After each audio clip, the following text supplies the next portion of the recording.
Welcome to the AtoZrunning podcast, where we help runners thrive. I'm Andy. And I am Zach, and up next we answer listener questions about shoe choices, marathon, long run builds, and more. After that, World of Running updates about the start of summer excitement and interesting research on relationships.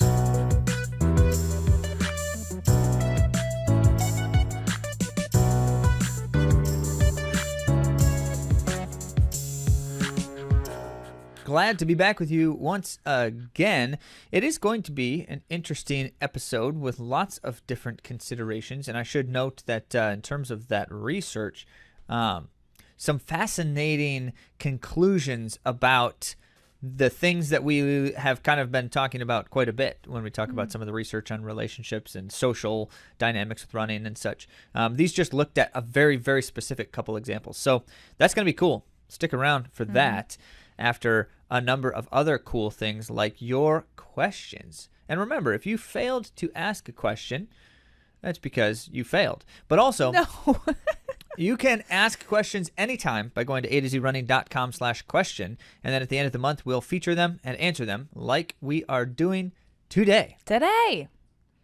So, yes, you can do that. And then we'd love to see you when we're out and about at races. There are some things happening this summer. We're hoping to hop into a few different experiences as they come up during the summer. I got to meet Sarah in real life, and I'd like to read her post because I've connected with her. She has a different way of sharing her thoughts through poetry on social media. So I'm going to read a poem that she wrote in honor of meeting her at the Bayshore Marathon. Sunrise over Lake Michigan warms my soul. Awake early to chase my goal. Rolling hills test these legs and shake the cold, while lakefront views never get old.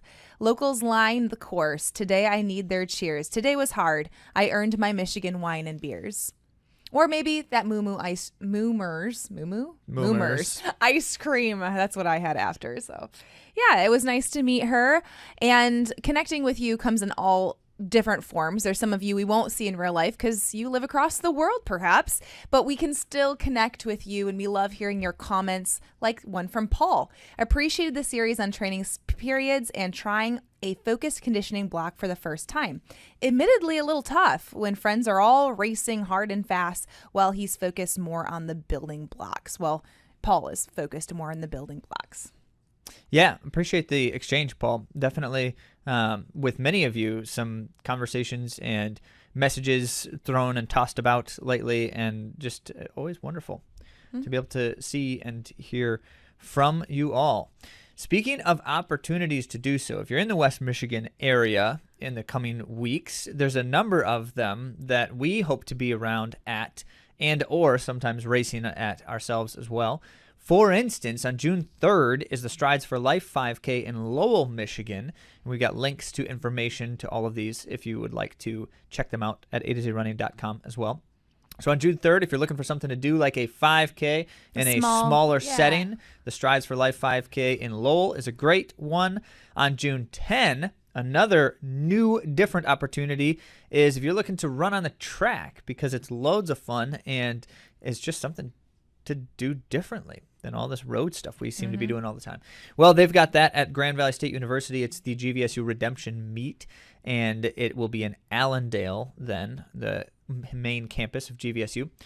They are open to, because this is a track race, the registration's through like the more typical track race registration, not some of the road ones at Direct Athletics, but it's open to all ages still. It's open to anyone who wants to run in any events and such. So jump on there sooner rather than later, because registrations, don't last forever. They close before the day. Fewer people can run on the track in a race than in a large road race. Should be noted that even if you're not racing, it could be a fun thing to come out and see, because they've got, as mentioned, a lot of different things happening at those races, everywhere from children running, little kids running in races, possibly for the first time, up to they last year had the U.S. high school girls 1,600 meter record run, which is very cool. Fast, very impressive performance. They've got elites running. They've got people who are running track races for the first time running. So cool stuff. Remember that first 50 entries do get a t-shirt, and top 8 entries in the 200 get a free singlet. Top 15 entries in the mile get a free singlet. So if you want to stick your hat in the ring in some of those, make sure you do so sooner rather than later. And if you are a fan and would like to attend to spectate, it's only $5. You can get in the stadium and see some fun, fast things. We'll be there, or at least I will, and may not be racing, depending on how the marathon recovery process is still going, but spectating nonetheless. June 17th is then the Meyer LPGA 5K in Rockford, Michigan, and that's the one that has the free breakfast for everyone. So like bring the family. You can all have a nice breakfast together, which is always fun after the race. And they give out gift cards to Meyer stores for the top 3 finishers of every age group, which means there's lots of opportunity for gift cards for everyone. It's loads of fun. We bought our grill that way. We did. That's how we got our grill one year.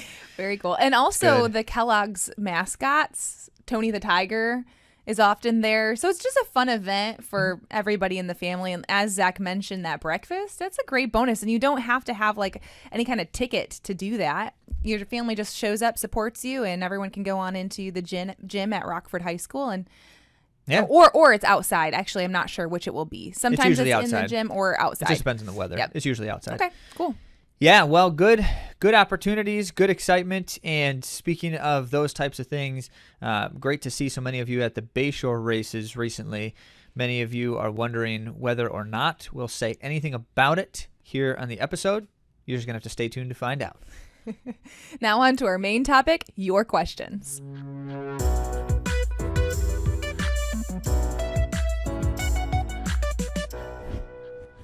As mentioned, this week we answer your questions on the podcast, and they are fascinating, if I do say so myself. Always are.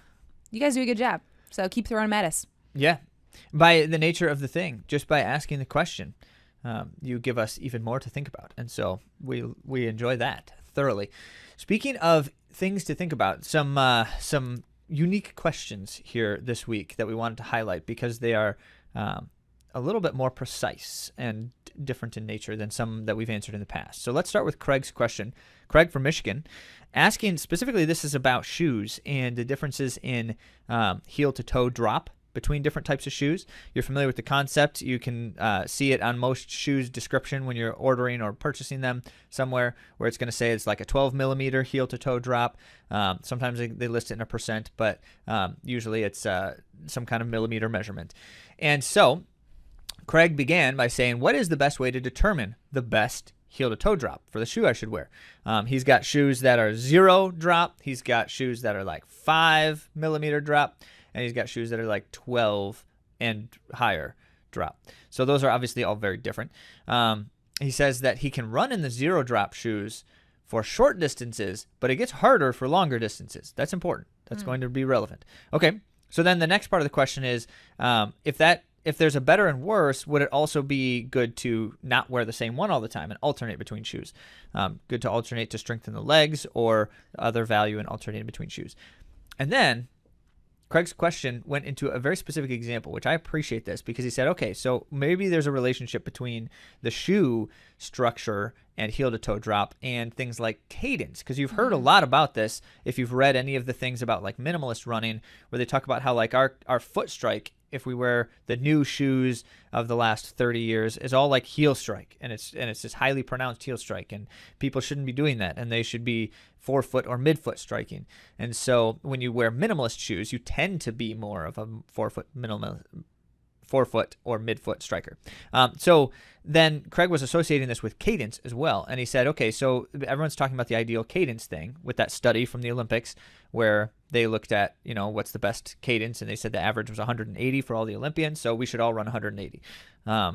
Which then raises the questions that Craig was wondering, well, what were their heights and what were their leg strengths and leg lengths? Sorry. And so is it the same for each of these people? Well, of course not. That was an average of the Olympians. It was very different for some of them in a versus race. Others. In races. Not regular running. Yeah, so that was all really, really intriguing. So then what Craig was asking was, okay, so does the running cadence impact or have a relationship with the shoe drop? Fascinating question, Craig. Such an interesting question. Yeah, I really like it. So in your particular situation, let's add a little bit more context. Craig has been running for a long time. he is not then a new runner, so any of his running habits have been long established and long ingrained, including the types of shoes that he wears. He's also not a young runner, and so he might be more fragile to things like adjustments and structural considerations, and that's going to be important here too. So the first thing we would say about shoe drop is that it depends on the person and depends on what you have been doing your whole life. Okay. Because if you non-answer. Yeah, well, if you've been running, so I'm going to answer in Craig's context, but if you've been running in zero drop shoes your whole life, chances are they are fine for you. If you've been running barefoot since you were a very little child and have continued to do so as you've aged, then you want shoes to mirror that as well. But if you have been wearing highly stable or high support or high heel-to-toe drop shoes for years and years, don't just change over to a zero drop shoe suddenly, because you're going to end up hurt. There's substantial studies around the concept of minimalist running in general, and what they tend to find is that people who run barefoot or who run in minimalist shoes do demonstrate what might be considered to be fewer lower leg injuries than people who run in regular shoes over time eventually. But initially, when someone makes the transition, they have substantial increase in injuries. And it's debatable whether or not this idea of causality and correlation, whether running minimalist has anything to do with increasing their strength in terms of like not, or rather decreasing their injuries. Or is it just that because they're running in minimalist shoes or barefoot, they're doing things to strengthen their feet and ankles more than normal runners would, and that's why they have fewer injuries. So I'm going to simply make the case that if you are running in regular shoes most of the time, you should probably keep doing that and not jump over to zero drop types of things. Now, the question of alternating shoes is always worth considering. The one thing I would say is you've already noticed, Craig, that those zero drop shoes are something your legs can't handle as long as other shoes. That's because they're fatiguing certain muscle groups more than your other shoes do. And as a result, if you're not racing in shoes like that, or you're not really ever wearing shoes like that, I would encourage you to strengthen your legs in a different way rather than by the running shoe that you're wearing on a regular run. There are opportunities and times, and a good example of this is a lot of coaches over the years have recommended to their runners, like their younger runners, to do things like jog their cool down after a race barefoot in the grass. Something like that is a very common practice. Those types of things, certainly you see a fair bit for younger runners, but there's a reason why you see that more for younger runners than more experienced runners. And the answer is simply because younger runners can build structural resilience that way more safely. Those of us who have been doing this for a long time have a little bit stiffer tendons, a little bit less flexible joints, and as such, we tend to get hurt much more easily doing those kinds of things. So alternating shoes is not a bad idea, Craig. I would not alternate shoes that alternate into a regular rotation, a shoe that exacerbates some soreness or things of that nature. And instead, if that's happening from those shoes, then clearly the issue may be something like weakness and tightness, but I would address it in exercises outside of running. And this is something with the cadence, going back to the cadence conversation, how you're mechanically able to push off the ground is going to make a difference in how quickly you can pop on and off the ground too. So the position of your foot is making a difference in this as well. So let's say you're always training in a certain shoe and you're doing all your drills in that shoe and you're learning to fire from that position. Correct me if you think differently, Zach, but I think that that's going to be impactful when you're changing shoes. It might not fire as well as it did in your shoes that you were wearing when you were doing those neuromuscular activations. So that's also something to think about with cadence, because you're going to be able to pop on and off the ground more quickly if your body is recognizing your physiology when you're doing so. If it's neurologically familiar, yeah. Well, I'm just thinking because if your position of your foot is going to be landing differently, that is going to stimulate differently in your brain. Certainly the case. We should note that our perspective on cadence as well is very clear. We do not think that cadence is something that you can effectively improve by thinking about your cadence. It's possible but for almost everyone, it is unlikely that your cadence will be better or worse by just thinking about while you're running, moving your legs faster or something. And the reason for that is simply because cadence is the result of, as Andy is suggesting here, various specific motions.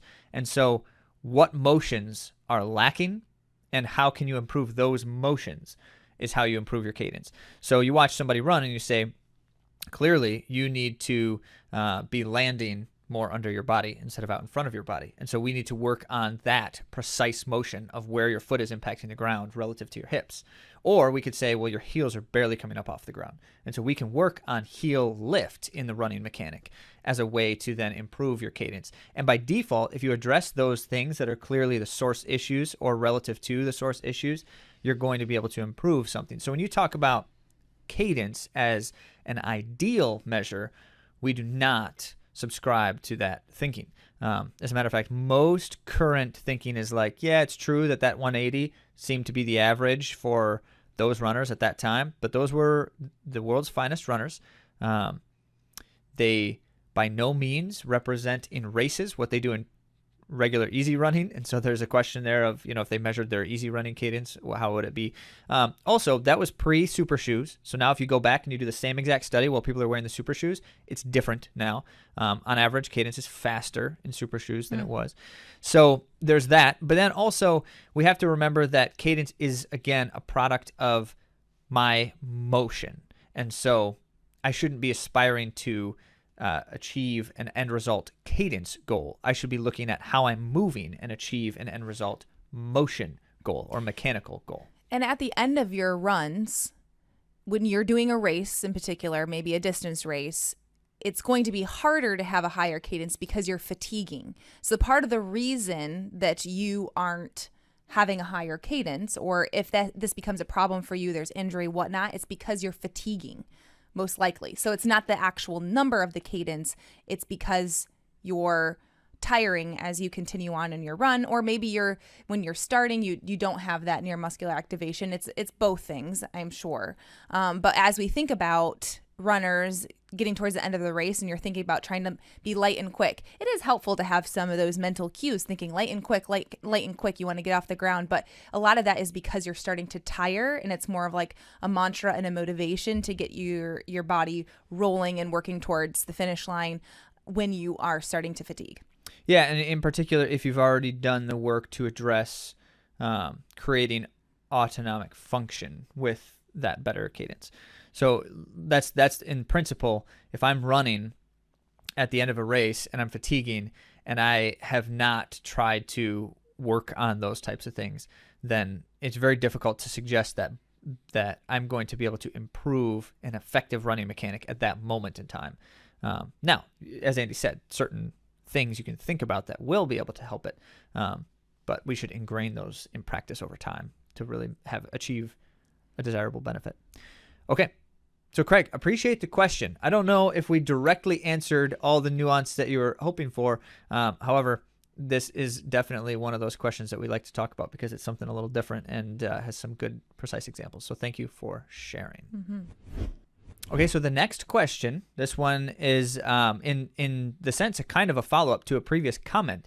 You may have heard us mention Lisa had commented from Michigan on some of the stuff, and we were sharing that, and now she's asking a question that follows up with it. So we like the ongoing interactions. Mm-hmm. Lisa, by the way, is the author of Living and Loving the Marathon of Life. I uncovered that as I was looking at some of her background here.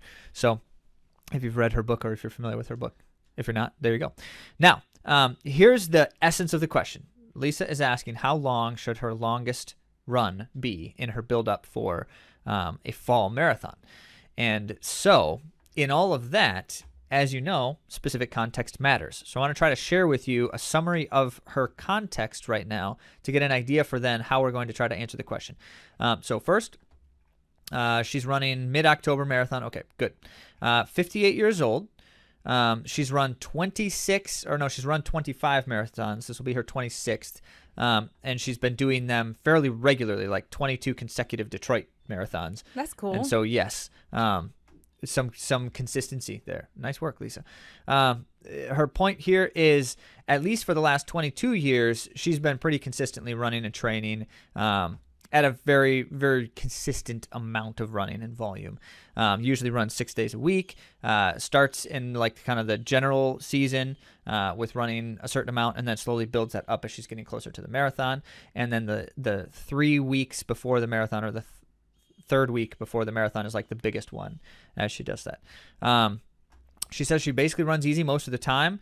Will occasionally try to do things like run some hilly routes, maybe do some surges here and there on a run, but for the most part, it's just running easy. She did mention that she'll sometimes do some unstructured steady runs as well, but that pace tends to be a fair bit slower still than her actual marathon pace will end up being. So her marathon pace is quite a bit faster than just about anything else she's doing in training on a regular basis.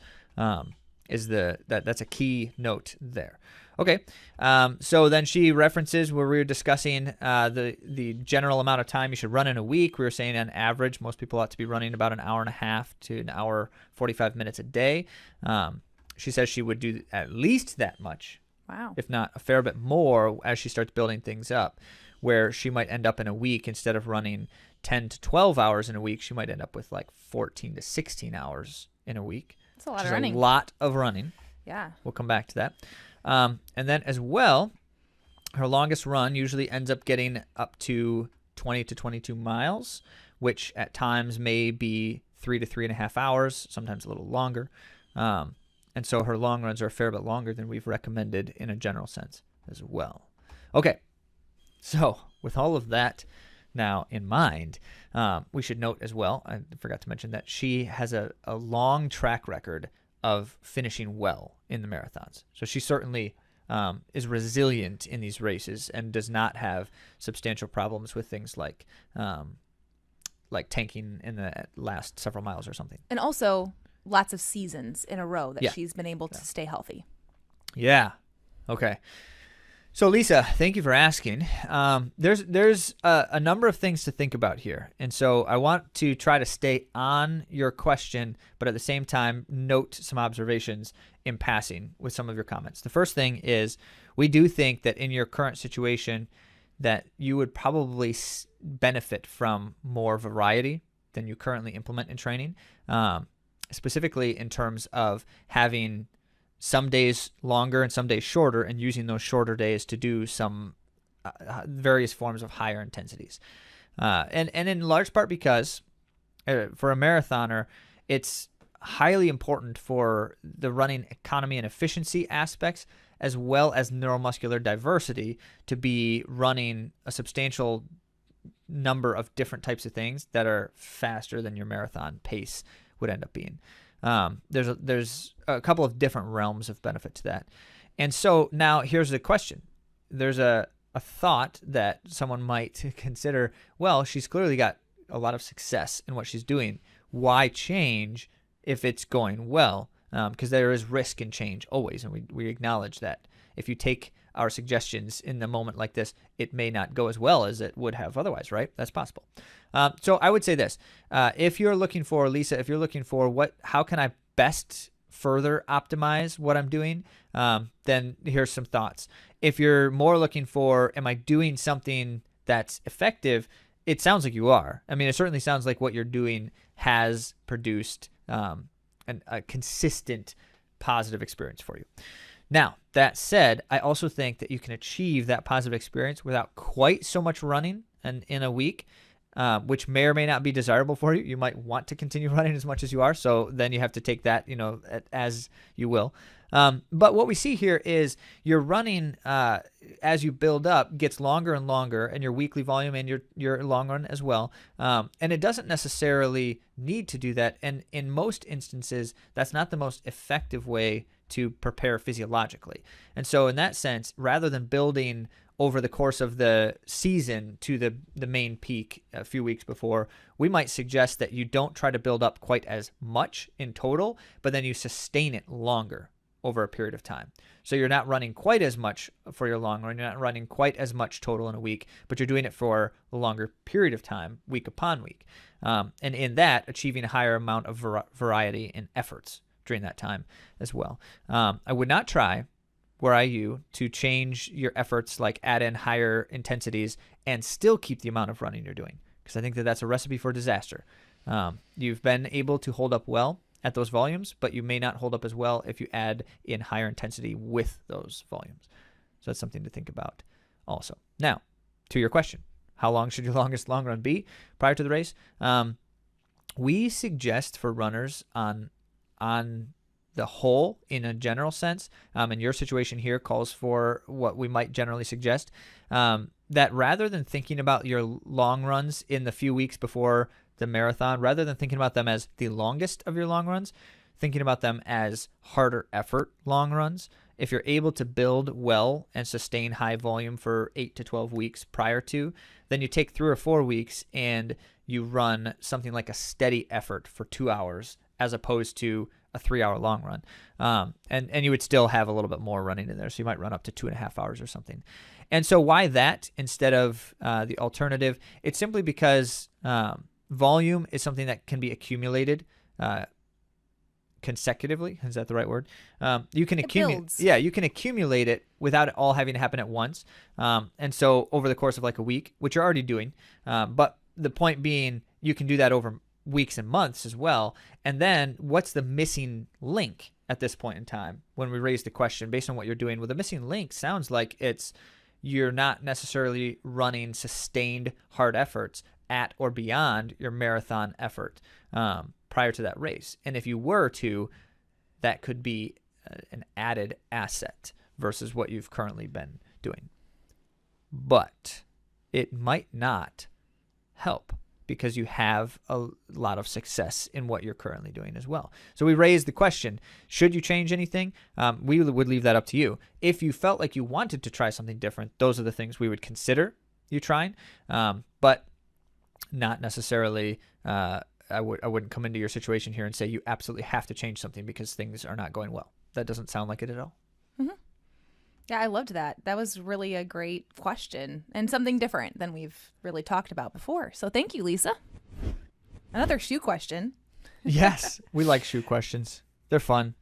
So Doug was asking from Michigan about the springiness and cushion nature of shoes, which we've never really addressed this directly. So when he asked it, I was like, I'm going to have to think about that a little bit and kind of sort out what things are current and present in the nature of shoes today, because shoes are changing a lot right now, as you are well aware. And there's a variety out there. There's a variety out there. The biggest push at the moment is with the super shoe now being kind of the ubiquitous best choice for racing in a general sense. Now training shoes are starting to mirror super shoes in terms of structure and function, because if you're going to race in a shoe, you don't want that to be like something totally different than everything you're wearing the rest of the time. However, it's also gotten a little bit extreme. Yeah. So you've seen some of these shoes like the super cushiony, springy, squishy shoes now, which is Hoka's been doing that for a while. But these now are like more like the nature of super shoes in terms that they're lightweight and cushiony, springy, and not like these heavy bricks. So there comes Doug's question in the midst of all of this, right? And he writes, is there a certain reason why a lot of guys don't like the squishy feeling in shoes? You're talking about like neutral cushion shoes as opposed to like springy race shoes. He's like, why don't people like those necessarily when they're racing? And that's, by the way, a follow-up because I told him that people tend to not like that type of shoe when they're racing. And then he said, would you think that it would be desired to help absorb the impact to have a softer shoe? And of course, you are right, Doug, if that was your only option. And that's why people these days tend toward, for all of time, racing shoes have always been the more aggressive type of shoe. It used to be, if you recall, not that long ago, maybe 10 years ago, racing shoes were like super thin and really stiff. I still have some. Yeah. They're like this like little piece of plastic essentially on the bottom of your foot. They're like nothing. Right? And you get done and like your feet would ache for a week after racing. Calves. Oof. It was crazy, and yet we did that. I'm not sure why. But the current shoe trend makes way more sense in terms of both, why it helps and what it feels like. But so here's the point then, Doug. We should certainly address the differences in shoes a little bit. You've basically got the nature of like how stiff a shoe is. And in the sole of the shoe, how squishy, soft, or hard or firm it is. And then you've got the structure of the shoe, which has to do with then, is there supportive features built into the shoe? Or is it like just a neutral thing and it's not designed to structurally influence your foot mechanic at all? And then the third one is the actual heft and weight of the shoe. So all of those are considerations as you look at like shoe descriptions and their details. They're going to highlight those things. When they do that, most of us tend to pick a different shoe for racing than we do for training. And I think that is good practice because training shoes tend to be the ones that are not as performance-minded, but are more stable, secure, or forgiving. For your comment, Doug, reducing impact on the surfaces, yes, a cushioned, softer shoe does that. And so that's nice to have. For like day-to-day types of training. Not that everyone should be running all their day-to-day runs in really soft, cushiony shoes. But most of us tend to, at least versus what we race in.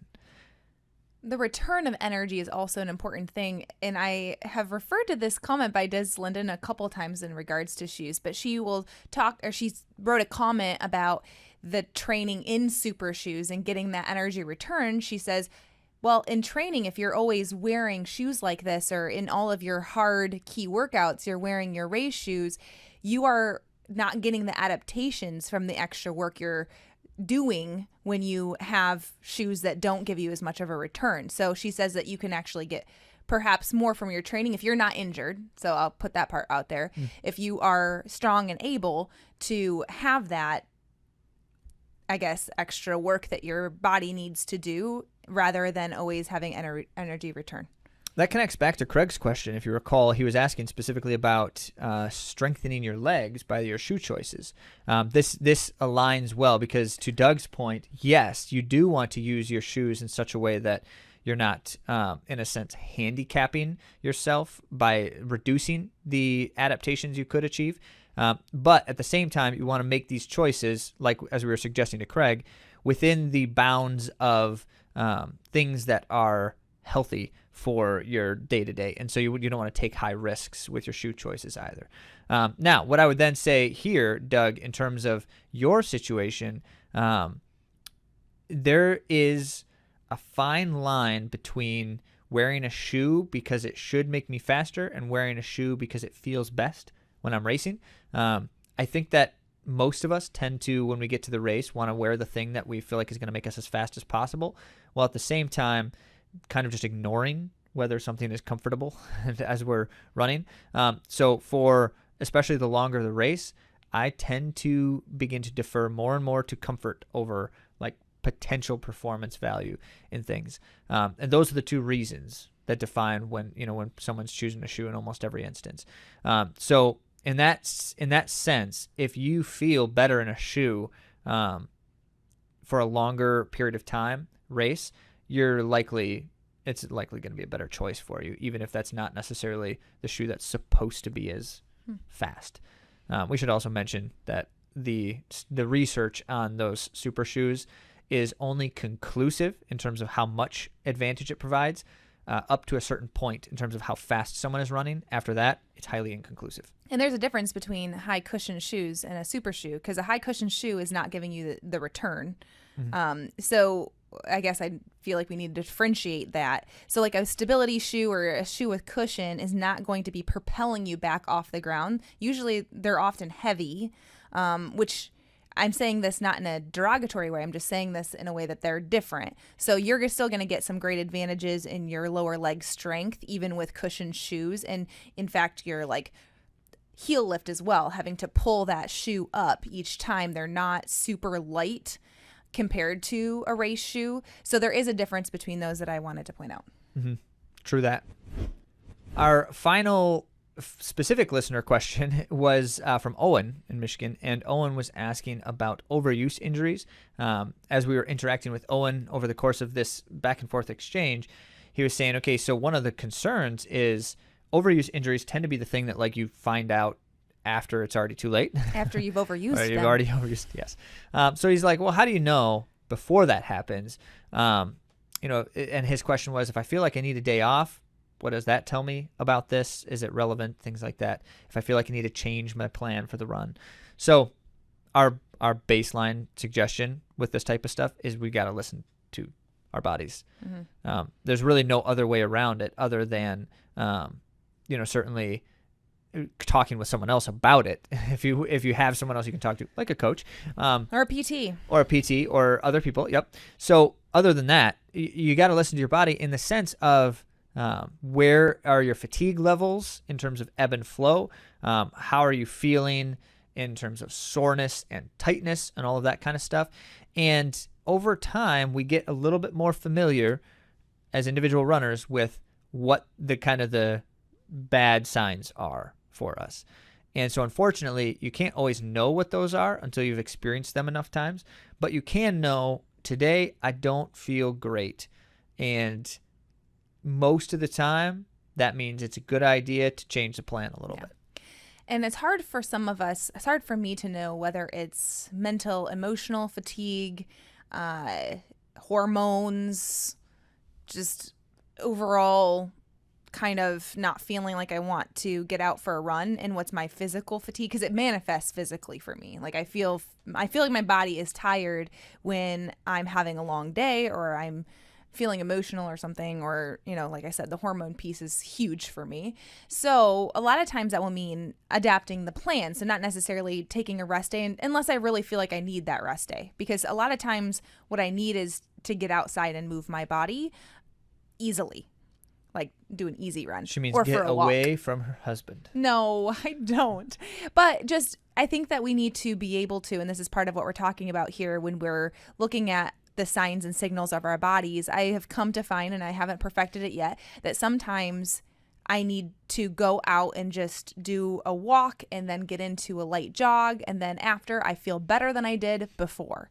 So sometimes it means checking in and saying, what is my body telling me here? If it is an overuse type of injury and I'm just feeling kind of sore all over, well, I might just go for a walk to move the blood around. So yeah, I guess it's one of those things that we have to be so in tune with ourselves, and also considering other factors that might be reasons that we're not feeling great. The thing to remember is with overuse, the longer I delay giving my body the space it needs, like rest or adjustment or something, the less I do that, the worse it gets, and the more I need it. And so I can increase the amount of time I have to adjust or take off or something like that if I don't address it early and often. So we'll always go back to, because she said it and it was just profound. One of our runners, Stephanie, was commenting on this when she was sharing her experiences in a recent marathon season. And she had basically said, I took more days off than I normally would in any training season, adjusted the plan more regularly than I normally would, and then proceeded to run a smashing personal best. 15-minute PR in her Crushed first it. Boston qualifier. So as a result, I wouldn't say she did that because she took days off. I would rather do that to say because she was more in tune with what she needed in a given moment. Mm-hmm. And oftentimes that means making that choice earlier. Because if I take a day off now, I can run the next 6 days great. If I don't take a day off now, then I'm going to need to take 2 days off next week. Something like that tends to be the case. Mm-hmm. That's a good question. Well, thank you for all of those questions. It just so happens that many of you also asked questions that were not typical about your running, but rather about ours, which we don't talk about because who really cares what we're doing? We care what you're doing. I'm trying to convince them, guys. But Andy is strong-arming me into talking about our own running for at least a little bit here. So under the auspices of, since you asked it so many times, and we do promise to answer your questions in the listener Q&A, I guess we will answer some of them here. About the Bayshore Marathon. We ran Bayshore. I ran the marathon. Andy ran the 10K. She was going to run the marathon, but had to make an adjustment, so she's going to talk about that. and I ran the marathon, and we'll share some of those thoughts as well. So go ahead, Andy. Start us. All right. Well, many of you know that I have come from bilateral hip labrum repair last year. So I had 6 months off of running, and my goal was to return to being able to do conditioning and to feel strong, have my body all working together. And I feel for the most part in this past year, I was able to really listen to my body. I did a lot more easy running, lots of time in the pre-phase and the building phase, just doing easy miles. And that was very successful. And so I decided, hey, I think I could run the marathon distance by spring. So this was in the winter that I had decided this. And so I had reached out to the Bayshore Marathon race staff, and they allowed for me to join the elite group, which I'm not sure that I would have qualified as an elite, but because of previous performances, they generously allowed me to join the elite squad. And so I was signed up, and it was overall, I was able to do a lot more than I had anticipated being able to do. Well, we go back to listening to our bodies and maybe some issues going on.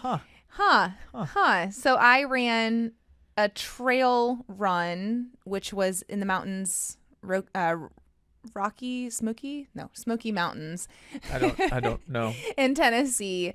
I was on a work trip, and it was kind of last minute decision. Sometimes I take Sundays off. Sometimes I take them easy. Well, I decided to run 90 minutes.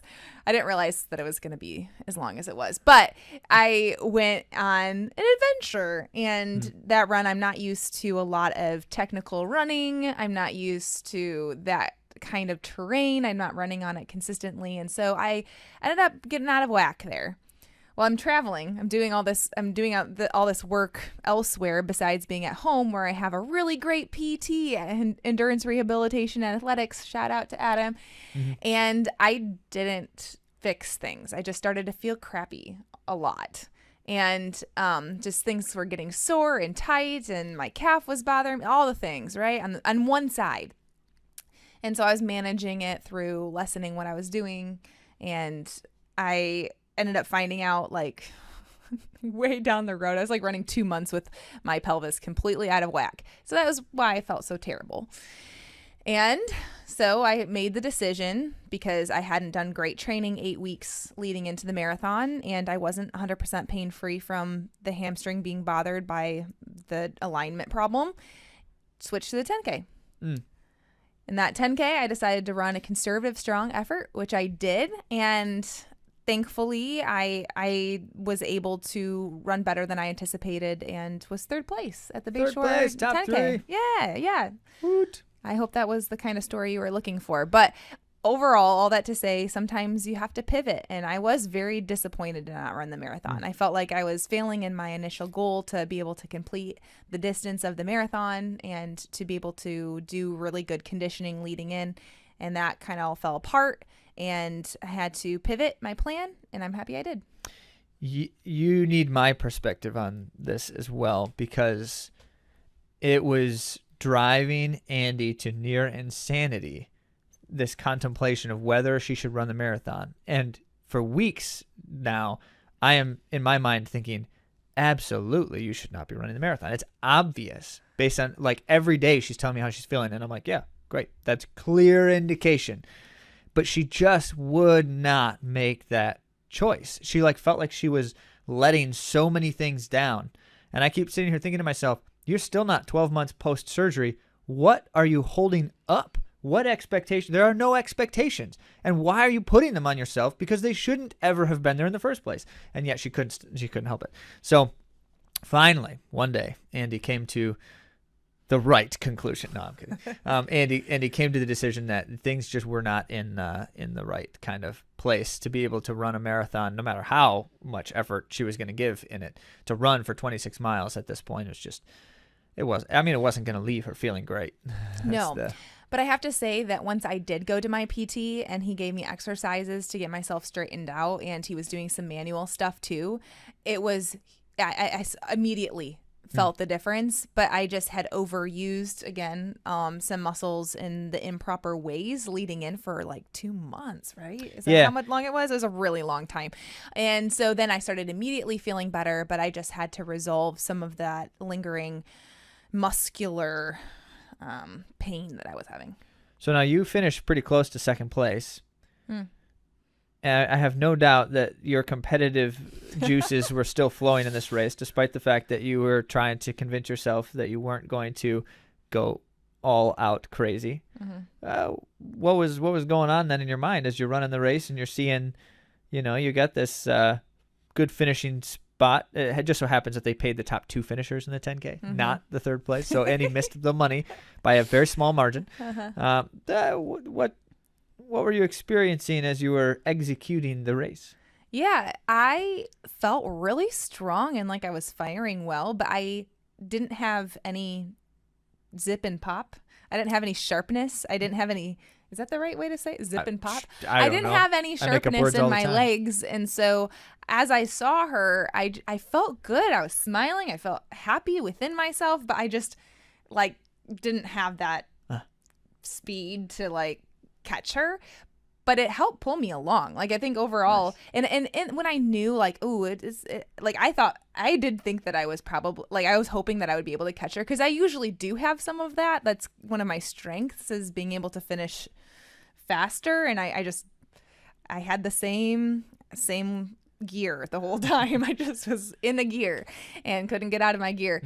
But it did help. Like I had my eyes on her and it just kept me chugging along because it was pretty lonely in there. There wasn't a lot of people where I was. Actually, anybody. I was pretty lonely there. Pretty lonely. Yeah. Yeah. It happens when you're running fast. You were running fast, despite the fact that you're trying to convince us to have low expectations of you. And so that you should note as well the video footage of Andy crossing the finish line. She looked really smooth. It's great. Well, I have thanks to PT, my coach, and I had some ortho laser. Oh, yeah, those laser people. So. I got to tell you stories about the laser. Yeah. All right, well, so all good. Now, what that brings us to then is Andy's question. The biggest question was why, what she went through to make that decision to move from the marathon to the 10K. And I think if you can give us kind of like the summary. Go ahead. Yeah, I told myself I wanted to run a healthy, pain-free marathon. That was my goal. And I was not pain-free and I wasn't 100% healthy. I have to say that the 10K I felt pretty healthy, but that hamstring had been bothering me even that same week, the day before I felt it. Yeah. So that was my goal and I couldn't betray that. That was pretty concrete for me. And I had set that so long ago when I had first decided to sign up for the marathon. I wouldn't run it if I was not pain-free. All right. Well, that's everything you wanted to hear about Bayshore. No, it's not. So Zach, he ran a PR, 2:16:35, and that is under the Olympic trials qualification at 2:18. And he won as he did last year. So he defended his title. Now, Zach, people have been really interested in knowing how this race went down because many people saw you on the course because the half marathon and 10K runners were all out there at the same time. It's a blast, that race. It is. You run past each other a bunch. Yeah. But people are wondering because they didn't see you in the lead until then he ended up closing and finishing first. So people want to know how this all played out because it was not an obvious thing at all. So go ahead and share with us the race. The number of you who said, I saw you in the race and you weren't anywhere close to the winners or the leaders. What happened? And it's like, well, I had some people tranquilize them in the late stages of the race so that they more or less fell asleep and I could pass them. Kidding. As a matter of fact, the exact opposite. They were running great and strong. Well, so, okay, I will entertain the questions with as little verbosity as possible because that is my trademark, and you don't want to sit here listen to Zach talk for too much longer. So here's what ended up being the case. Now they sanctioned the race this year, Bayshore. We mentioned that at one point, and certainly in conversations with lots of you, which means it's now legal to qualify for the Olympic trials. So that is that's substantial, because prior to that, it doesn't matter how fast you run in that race, that time can't give you records, can't qualify you for these levels of things. And so as such, Jason and the elite crew team at Bayshore were trying to attract some attention to this, because this is a big deal. It certainly is something new and better and different. And so as they were doing that, they had instructed news sources in the area to the details of it, and also then I may or may not have said that I'd be willing to do some interviews. So because I won last year and I was coming back, and so that was itself something that they would want to talk about. Jason's like, no pressure. You have the #1 bib. Yeah. With a more so they do that. Returning the defending champion in races, sometimes they give them the bib with #1 on it for your race number, which I didn't know Bayshore was going to do that. So that was kind of cool. That was fun. So here's what ends up happening is a couple news outlets, shout out to Craig Manning and his crew. A couple people were reaching out to ask about, okay, so the race is sanctioned now. You've won it in the past. What can we expect here? What's going to happen? And one of the things that I guess was disappointing potentially to some of them is they started asking me about this, like, are you, what's your goal? And I start saying, well, I don't have any goals about time for this race. As a matter of fact, the fact that it's sanctioned doesn't change anything about what I'm doing. And they're like, what?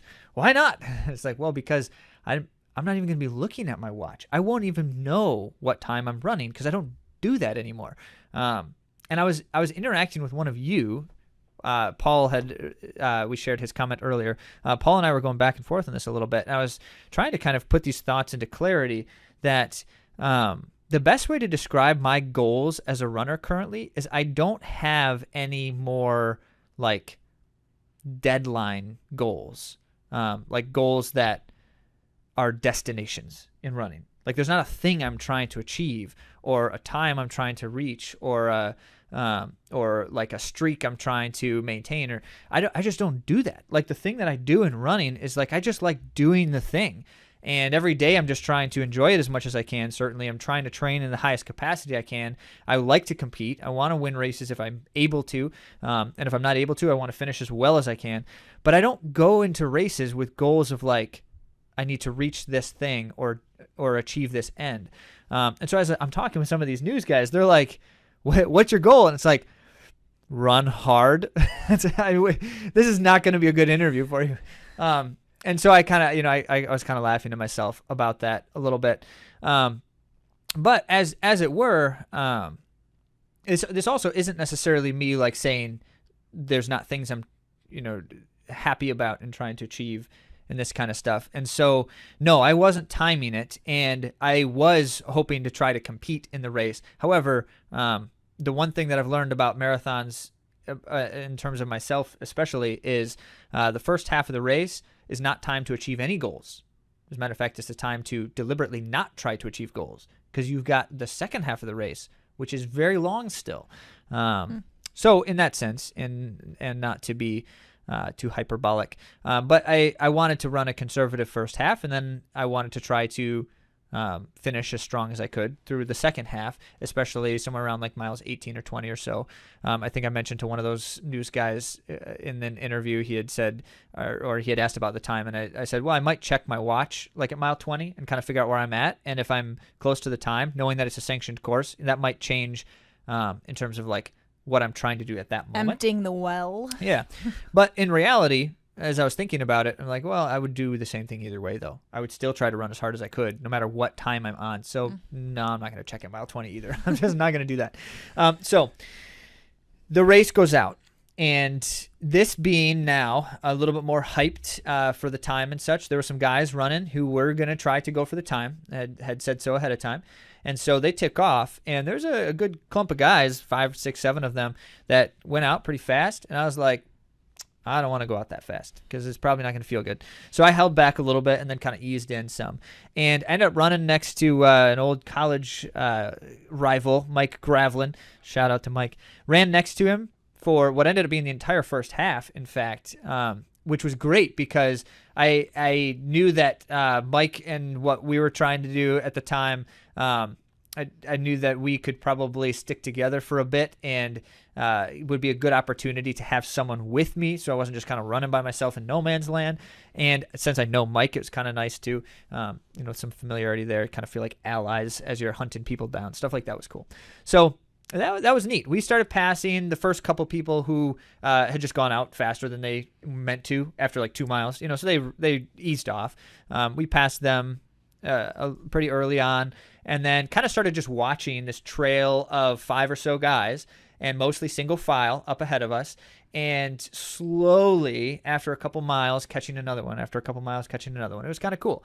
So we were maybe in like 8th or 9th place together in the first few miles, and then by half marathon we were in 3rd and 4th respectively.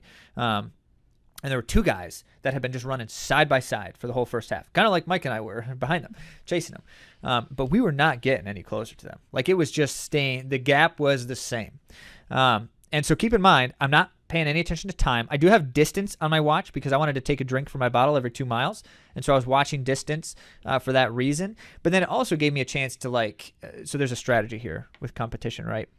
It's very hard to tell how far behind you are from someone in front of you in a race. But my trick, here you go. I'm giving away my trade secrets. Ooh, I didn't even know this. Yeah, my trick, whether you're looking at time or distance, it works the same way. On my watch, I just had distance. You watch when one of the runners passes in or out of a shadow. It's the only way to really clearly see this, because you can't see depth that far ahead of you if they're far enough ahead of you like these guys were. You can't see depth, so you can't tell exactly when they run past an object on the side of the road, but you can see when they go in and out of a shadow. All right? Wow. So they go out of a shadow, and I immediately look at my watch really quickly and see what the exact distance is. And then when I get to that same shadow, then I glance at my watch again, and I know how far behind them I am. Oh, okay. So in that instance, we knew that we were about 200 meters behind these guys for like 7 miles straight. Wow. It was not changing. And then when it did start to change, it's because they started pulling ahead of us. They were getting a little bit further ahead. And that's when about halfway comes along. And again, I still don't have a clue what our time is at the time, but I knew I was feeling decent. So we get to halfway, and we can tell that the 2 guys ahead of us now had started to split, and one of them was coming back. And at the same time, Mike was starting to struggle a little bit more at our current pace, and so he was starting to fade a bit. So I said something to him, trying to encourage him, keep it on. He's running great. He was running great. He did end up hitting his big goal. He was very pleased with his result. So I start trying to kind of chase at that point. So halfway is when I say to myself, all right, it's time to think about, I can't let these guys get too much farther ahead, right? Well, he proceeded to continue to get further ahead. So I don't know. I don't know exactly how far ahead he was at the most, because I completely lost sight of him after that. He was too far ahead that I couldn't even track him anymore. So instead, what I had to do is just get within myself and say, I have to have some clear determination here at, how much effort can I give? What do I have left? And how much can I exert myself? And so I just continued to, after the next few miles and such, checking in with how I'm feeling.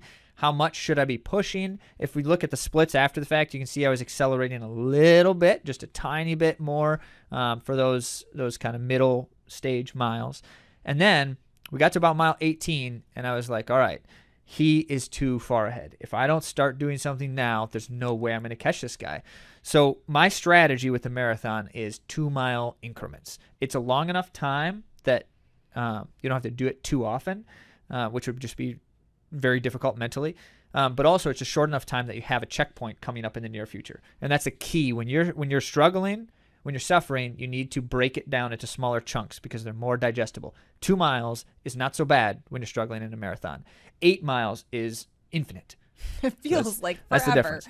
So mile 18, I think, okay, I got to pick it up a little bit. Mile 20, again, okay, I'm feeling all right. I've got enough energy. I need to try to pick it up a little bit. I actually don't think I did pick it up a little bit at mile 20, but I definitely felt like I was, which is important because sometimes in the late stages of races, you have to run harder to just maintain the same pace. So mile 20, mile 22, same thing. And by mile 22, I could tell now that I was gaining on him. Got to the point where I was like starting to feel confident. Almost like, so this is my favorite feeling in racing, when it's like, I will beat you. I will destroy you. It's going to happen. It's inevitable. You can't stop it. So I started to feel like that at mile 22. And I could see him now. I could see him clearly. He wasn't coming back to me, but I was gaining a little bit at a time on him. to the point where now people are starting to say things like, go get him, because they can see that I'm close enough now. Whereas before, people weren't telling me to go after the guy because I was so much farther ahead. So as I'm running past people, they're like, yeah, go get him. Okay, thanks. And then I would say to myself, or sometimes out loud, I will. So I'm going at mile 22 with now a deliberate, I'm just watching the back of this guy, knowing that I'm gaining. And at mile 24 is when I caught up to the back of him. So finally, with 2 miles to go in the race, I actually caught the guy. I have to tell you that the 4 miles before that were the most stressful 4 miles I think I've ever run in a marathon, because at that point it's like, I know I'm gaining, but I'm running out of time to catch him. There's just not that much space left. And I'm not feeling incredible, like I could go sprint right now. I did later, but not yet. So I'll catch up to him at mile 24. And at that point, it's like you have choices to make, right, in this moment. I can latch onto him and try to hold, but I do not love the idea of having to sprint finish against another runner in a marathon, because you just never know what your legs are going to do. So I made the choice at that point to, instead of trying to stay there, and I rallied for a little bit. When I caught up to the back of him, I stayed right behind him for maybe a minute or so, just to kind of gather myself some. And then at mile 24 is when I put the pedal down and thought, I've got to be so decisive right now that this guy doesn't even think he has a chance of staying with me. And I don't know if that was true. I don't know what was going on in his head, but I know that I ran my fastest mile of the race that mile, and was very hard to keep running for the next mile after that because of it.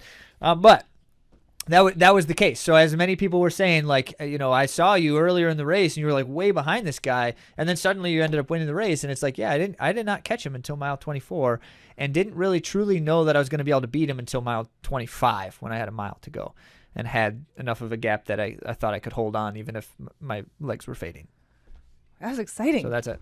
That was exciting, or was it just Zach talking too much? I liked it. Well, thanks for sharing, Zach. I know a lot of our listeners, there was many that asked for this, so thank you for sharing. Appreciate that. Yeah, well, we'll see if they thank me as well, or if they say, Zach, you talk too much. But there's a lot more to say about the world of running and other people running races, so we should get on to that.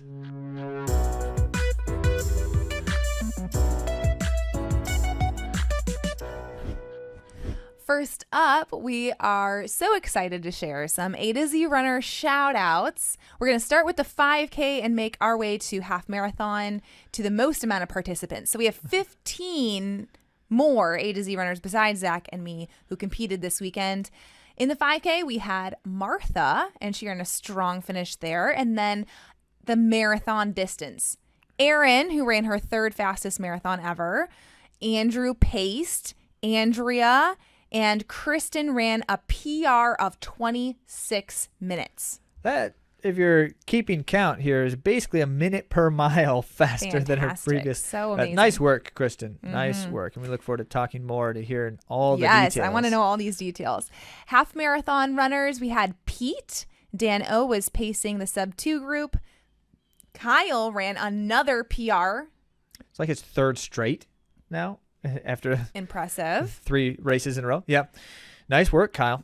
Ben and Sarah narrowly missed her PR. It's her best, though, since 2009. So I consider that to be like a 14-year. Yeah. It's a decade PR for sure. And Julie ran the half. Hannah was in the half. Mark ran the half. Adi ran the half. And Allison did as well. So much running. It just makes for lots of fun stuff. Speaking of fun stuff and lots of running, track season is kind of underway now, the heart of track season. And so you're going to hear us geeking out about all of the things that are just so exciting that are happening. We're about Diamond League. The Diamond League continues in Morocco. There were exciting races as always, and you can watch the BBC coverage, which is free on YouTube, and we are so excited about that. We wish that was available all the time, everywhere. Well, it is for anything that's not a United States event. It is good coverage, too, by the way. We get the full of running comments and all kinds of the great BBC people know how to talk about track. They do. We like it. Jakob Ingebrigtsen won over Yared Nuguse. You've heard us talk about the potentiality for Yared to challenge. Could he take down the king? And there's still lots of season left, but in this case, Jakob Ingebrigtsen did win in a time of 3:32.59, holding off Yard's move that he always seems to have in that final 100, but he wasn't quite close enough to really get in Jakob Ingebrigtsen's zone of comfortability. So, he did have a faster close than Jakob Ingebrigtsen, but he was a little too far off him. Well, he had a faster last 100, but Jakob got a lot of space in the last 200. Yeah. So, but Yard Nuguse improved himself yet again, so it's exciting to see him continue to do this. Oh, that's a personal best? It's a personal best time of 3:33.02 for second place. And just behind him, only 3/10 of a second, was Australian Oliver Hoare. Teammate with On Athletics Club. Yep. And he's a superstar in the middle distance running. Back to Yard, he's won his last 8 races. Yeah, according to the announcers. Ing just broke his streak. Yeah. But that's incredible, showing some great strength there. And I thought this was also a very interesting thing. So 2 things about Ingebrigtsen. 1, this is his 5th straight Diamond League 1,500 meter /mile victory, but also Jakob Ingebrigtsen said that he trains 30% harder than everyone else. I don't know where he gets that number, 30% harder. Right. I don't know if that's true or even close to true. Who knows? But he believes that he wins more and races harder. He thinks so. Both things. So, yes, that. Now, I wanted to mention just briefly for the men's 800. Okay. That the winner, now we're talking Diamond League, so this is some of the world's best, right? It was Kenyan youngster Emmanuel Wanyanyi who won the men's 800 over some stars, including the Olympic champion, Emmanuel Career. And so... A-Rap, right? No. I mean, he beat him too. Okay. So Wanyanyi is 17 years old, I think. Yeah, that's what they said on the yes, broadcast. and has been just like a 800 meter phenom, and so ran in a fast time, not far off the world leading time, in fact, on the year, in a 1:44.36. So that was very strong. The second place was another young Kenyan he's just a little bit older than Wanyanyi, but there's just a lot of these young 800 meter stars, it seems. And people might be wondering, what happens when Faith Kipyegon doesn't run the 1,500? Who wins then? Sige, yep. Gudaf Sige ran 3:54, which is a world-leading time, meaning her time was faster than Faith Kipyegon's back in Doha. She did it in a very different way, She did it, too. and Zach has a theory about this, and I'm thinking that it could be possibly true. So do you want to share it? I have a theory, and I'm surprised that it hasn't shown up. Maybe it has. I don't spend a lot of time reading the Let's Run message boards because, if you do, you die of be sad negativity. And but my theory, I think, is correct. That's why it's my theory. So Gudaf Sige is basically the second best miler of all time. Not Sifan Hassan? I mean, Sifan Hassan is great, but Faith Kipyegon is dominant in terms of no one beats her in races. Sifan Hassan has once. And so there's that. Not that Faith Kipyegon is breaking the world records and everything. I mean, Gudaf Sige has the indoor world record. But point being, she has been doing something very strange for the last 2 years or so. As she has been unable to beat Faith Kipyegon as well herself in the big races, she started this pacing strategy where, since now they have wave light technology, they can use the wave lights for you can change the pace throughout the race on what the lights are moving. And so she has been instructing race officials to set the wave lights to start at this blistering pace, 4-minute mile pace, which no woman has done anything quite close to that. So way faster than the world record. And then deliberately, and then she knows she's going to slow down. They actually set the wave light pace to slow for the second half, with the thought of she'll slow to a great time by going out so fast in the first lap or two. And so she's been doing this actually quite regularly. And here she did it again in this Diamond League. I can't remember which Ethiopian it was. Very, very young Ethiopian teammate, or countrywoman at least, went out with her. Aside from that, in the first 200 meters, they had this massive gap on everybody else in the field, way ahead of everyone. It's Yeah, that's actually deliberate, though. They're doing that on purpose. Yeah. So here's my theory. I think she's doing this because I think she is trying to create the race that can beat Faith Kipyegon. Yeah. Because no one else can beat her at any other type of race. Either if she goes out hard and wins, or if she sits back and outkicks everyone, she just wins by any means necessary. Mm-hmm. However, if you go so crazy fast in the first half that even Faith Kipyegon doesn't want to stay with you, that might be the race that could beat her. Yeah. So that's my theory. I think Gudaf is actually training herself to be able to do that. Because Faith Kipyegon always has the closer. She just always has the finishing speed. She's and so if Gudaf Sige is able to make some of that distance up in the front end, she has a better chance of winning. So very interesting. Top 4 were Ethiopian. That's another side note. Swept it. Yeah, Corey McGee was in the race. Top the American, USA. yeah. She's top American. Now on to the 3,000 meter steeplechase for the men. We're not covering all of the races at the Diamond League, but again, you can watch them. We'll link to that as well. So, but this is a very exciting time we are in with a very fast steeplechaser, Soufiane El Bakkali. You've heard us say his name. We'll continue to say his name because he is on fire. 8th all-time performance with a 7:56 steeple. Wow. Okay, those of you familiar with steeplechase understand that running under 8 minutes is Wild. legendary. So this was a big PR for Soufiane El Bakkali as well. And he's Moroccan, so he's running, home soil in a sense. And they saved his event for last at the meet as well. They should have.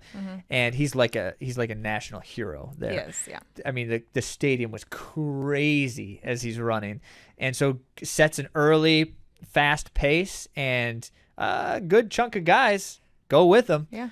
But they couldn't stay with him, and it gets down to the point where with a lap to go, you see the clock, and you're like, oh my goodness, something special is happening here, because he ended up finishing only 3 seconds off the world record. Yeah. How cool would that have been? Hillary Bohr of the USA fell at the last water pit, but he still ran a really fast time in the low 8s, and he had a good placement too. So good things for USA's Hillary Bohr and previous podcast guest. Right on. Strong. Speaking of previous podcast guests, the Los Angeles Grand Prix featured some of them. In the women's 800, Ajay Wilson is keeping her streak alive. She is dominating. She is dominating. She's won everything that she's run since 2023 began. Yep. And she ended up running a 1:59, so very strong time as well. Good stuff. Always good to see her win races in different ways, too. This one, she just sat and waited until the last possible moment to win by exactly as much as she needed to win the race. Looking comfortable and smooth as always. Good. Now, in the men's 800, there was a kind of surprise performance out of Clayton Murphy because he has been struggling lately. He was I don't even remember what year. What year was he in the Olympics? He's a U.S. Olympian in the 800 meters. Actually, I think he was in the Olympics in the 1500 now that I think about it. But anyway, so Clayton Murphy has been one of the United States' strongest middle distance runners, and then kind of had like a rough patch, and has been saying for a while he's going to bring it back, and finally kind of showing a little bit of spark again. So that was cool. He won the race in a strong 1:44, and once again rivaling some of the fastest times that are being run currently in the men's 800. So that's good. Women's 1500 was exciting and a very fast race as well. Ethiopia's Derebe Weleji won in a 3:57 over Great Britain's Katie Snowden, who ran 4 minutes flat for the 1500. And then USA's Josette Andrews was third. You've heard us talk about her in a variety of distances. 10,000 last time, wasn't it? She does anything. Wow. Anything that Dathan tells her to do is what she's third in a strong 4-minute time as well. Hard to know exactly. I'd be curious what the plan is with Andrews, if she's going to be focusing on like the 5K or if she will be, because she's been a miler. Was it what did she run at that big event? I thought it was a 10. Did she run the 10,000? I think so. Yeah. Yeah. But that's Dathan. He's going to do that. You're not going to run just one distance. So that was a strong performance again.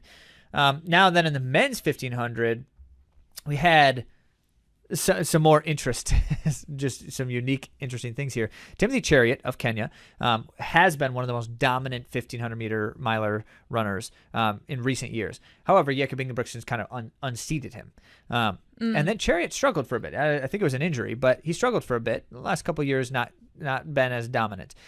Now, he looked just as good as he's ever looked. And so that's interesting to see because he's the kind of guy who can go out and run like faster than anyone else. And so he'll just stick it to you even at championship level races, go out hard. And that's the kind of race that you like to see against a Jakob Ingebrigtsen because he generally likes to just stay comfortable and finish late.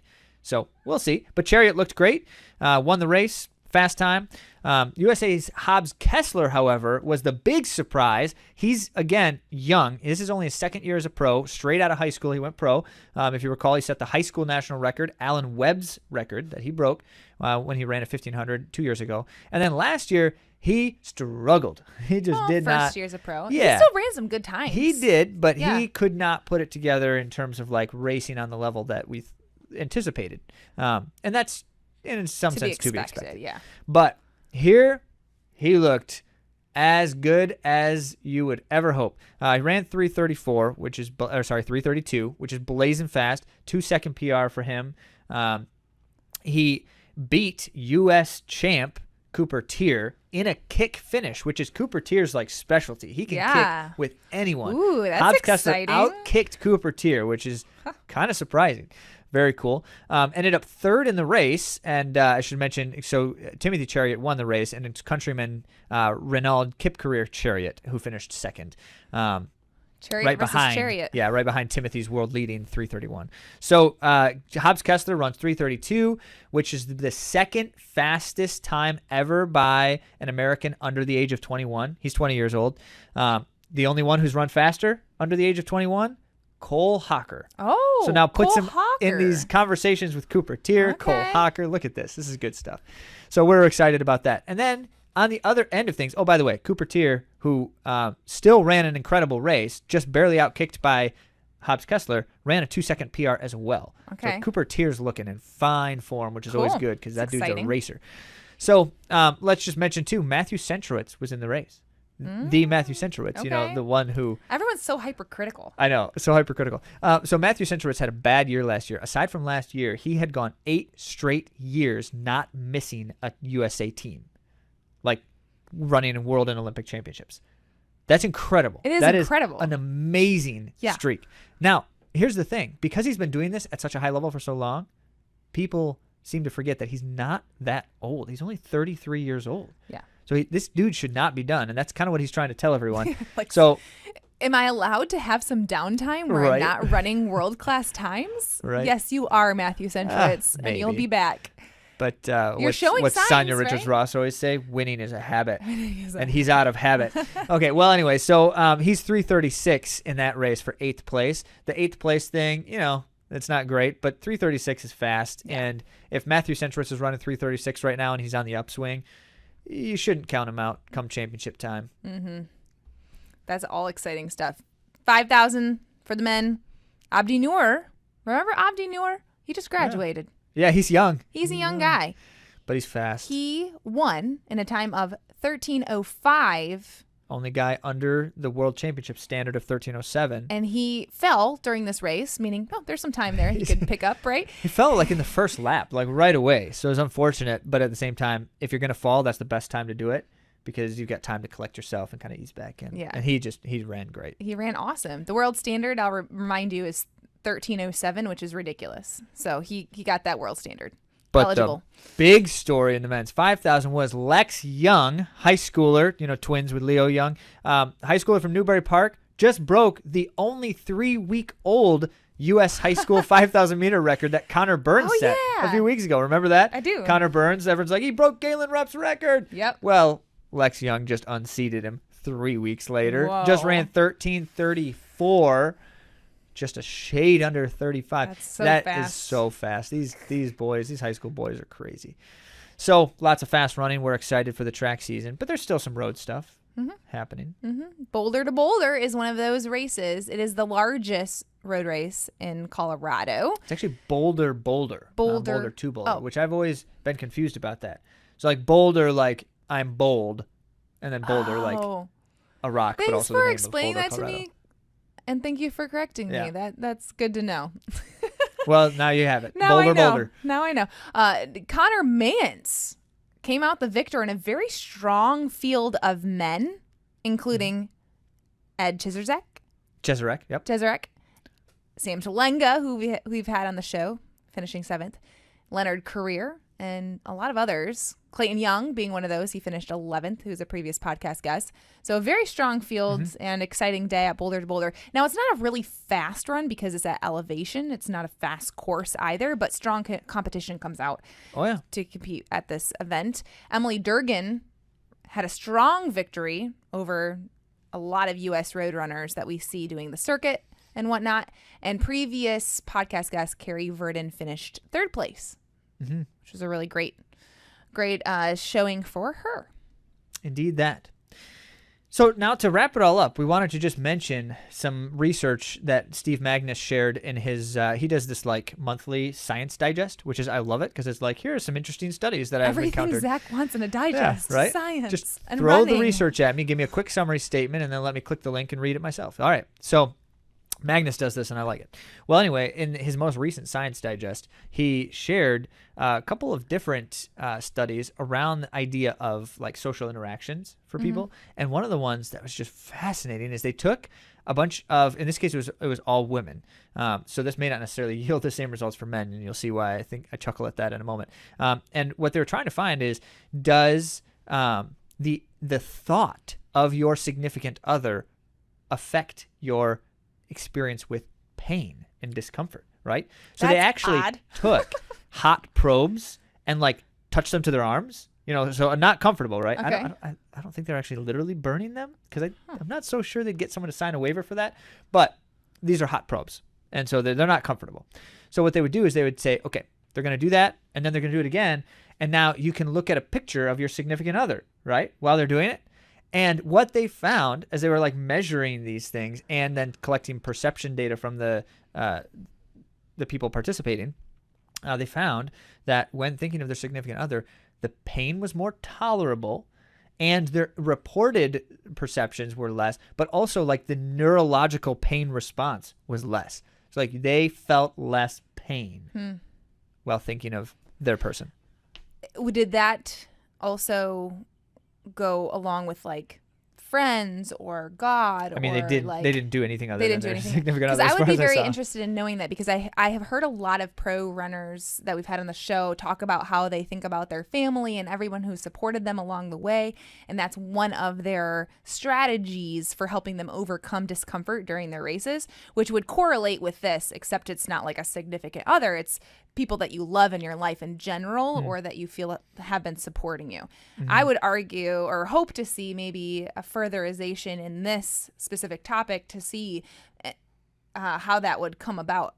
Also, this is interesting. I'm thinking about Obse Baru. Yeah. Remember she was on our show? I do. And every mile she was thinking of one of her athletes who have special needs. She assigned each mile of her marathon to thinking about that kid and dedicating her race to that specific kid in the mile that she was in. And I thought that was a really cool strategy as well. And she seems to say like that helps her and motivate her.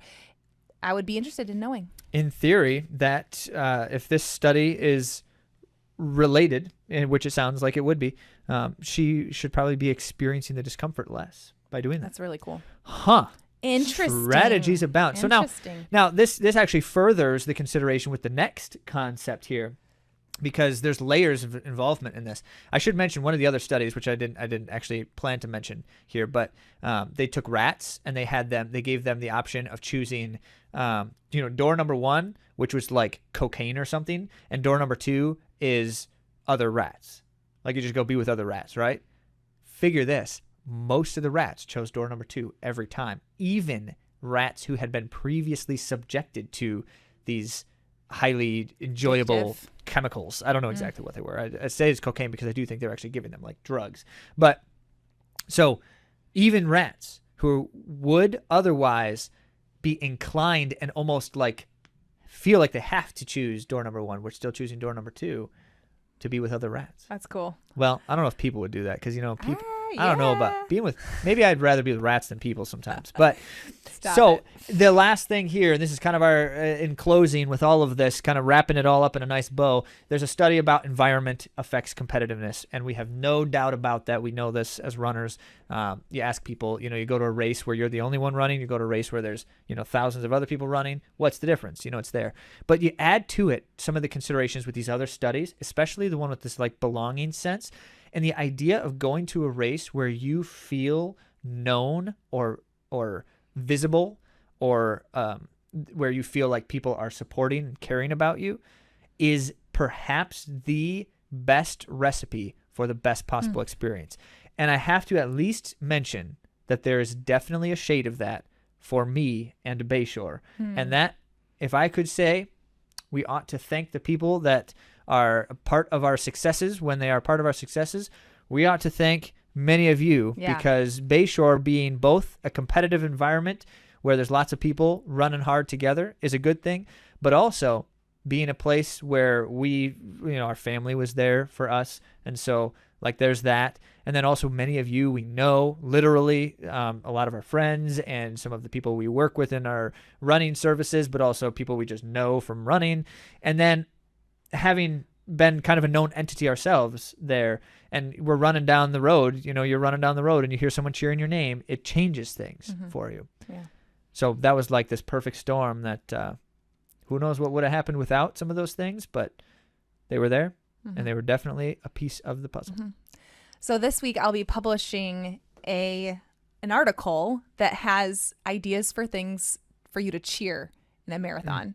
I thought I'd put this together. The person's name is the most important one. It is. But if you don't know their name, I have put together just a fun list, and I'd love to hear your feedback too. So if you have any and you're listening to this early in the week, send them my way. Some things that you like to hear during the race, and I can consider adding that to my long list of things and ideas that you can cheer for people, because I think it's important. I think it's helpful. And as these studies show, it's very likely that it's scientifically helpful for everyone to thrive. And that's our goal here. True that. So let's add a layer of belonging to all of our experiences by you commenting on the stuff and asking questions so that we can then share your thoughts and your names on air when we do. Thank you all for joining us, and we'll talk to you next week.